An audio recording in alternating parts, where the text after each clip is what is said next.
of us never accomplish our mission because we will not be honest about our motives. So we'll say what we think we should want.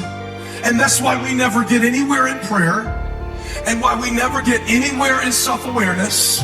And this is why we never get past the same cycle of trying to satisfy our needs, because we will not even be honest with God.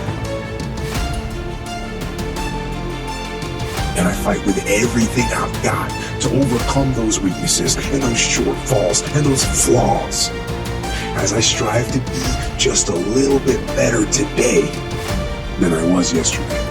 Do not listen to that instinct. Do not listen. That instinct is a liar and wants to bring you down. Other things you're going to be doubtful about. You're not going to know which way is up and which way is down. But there are things that you're doing that you know you shouldn't do. Now, some of those you won't stop doing for whatever reason. You don't have the discipline, or maybe there's a secondary payoff, or you don't believe it's necessary, or it's too much of a sacrifice, or you're angry or resentful or afraid. Who knows?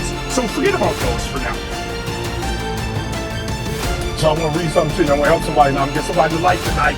I'm going to give you a light tonight, and you may not need it right this second, but at some point in your life you're going to need it. Greatness is remembering in the dark what God told you in the light. I just want to help somebody out. Whatever the Creator tells you in the dark, listen to me. Whatever He tells you, remember, greatness is remembering in the dark what the Creator told you in the light. I'm able to put myself at the finish line, even though I have no finish line, but at the finish line of an event before I even start them. They say, how are you going to feel at the end of this? Visualizing is my biggest tool of life. That's why I've been able to put myself in cold water, put myself in a 100-mile race millions of times before I've done it. You say you're having a breakthrough. Who's never had a breakthrough? You fought, and then you had a breakthrough. Who's having this happen? A breakthrough is when there's something you struggle with for a long time.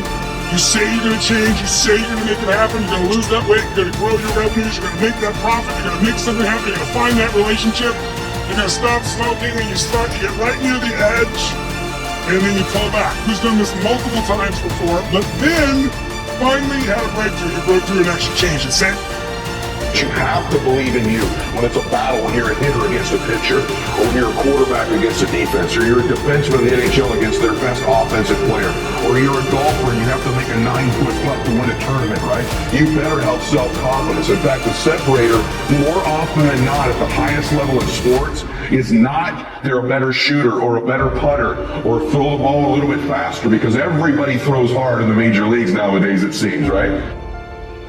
You're dealing in this world where someone's pretending to be something because it looks like that looks best on the numbers. You know, like they've looked at like some sheets and say they prefer Christian, nothing Mormon or anything crazy like that. That's what people prefer, so let's go Christian. They prefer a person wears a tie and a suit all the time, so let's dress in the appropriate manner. And they sort of slowly but surely segment themselves into this ridiculous population of pretenders. The world is so full of apathy. It's so full of average. It's so full of whatever. So once you have passion and once you have a sense of energy in your life, it just sets you apart. It distinguishes you. It already gives you what I would call a head start in success in life.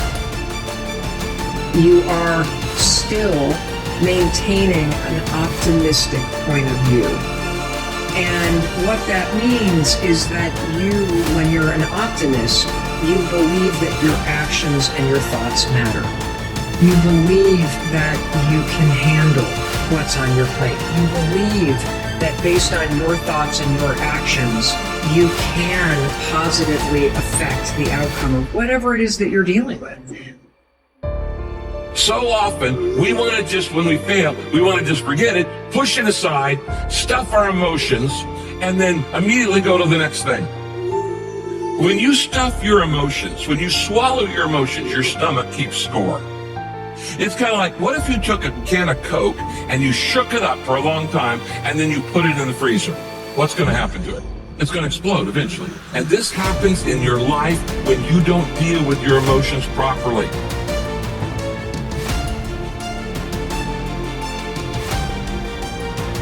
By By not being prepared, you make the choice of getting caught in some of life's unpleasant circumstances, failures, personal losses. By not being prepared, it's your choice. Now here's the other side of it. By being prepared, you increase your chances of success. Some people tend to blame others for their mistakes. Concentrate on the work at hand and demand of yourself the discipline to stay focused. If you have a long list of things to get done within a day, do the toughest ones while your concentration is at its peak. Learn your body's rhythm and do the jobs that need the most concentration when you're able to do them best. Use your discipline to keep your mind in line. When you recognize the need to concentrate more, when you recognize this need, it will come easier and easier. Focused concentration can become a habit. Make your mind pay attention. Discipline yourself, be where you are. Work at work, play at play. Don't mix the two. When you look at over 33 million people have lost their job, this is unprecedented. There's trauma that's going on all across the country that affects all of us. There are things that we can do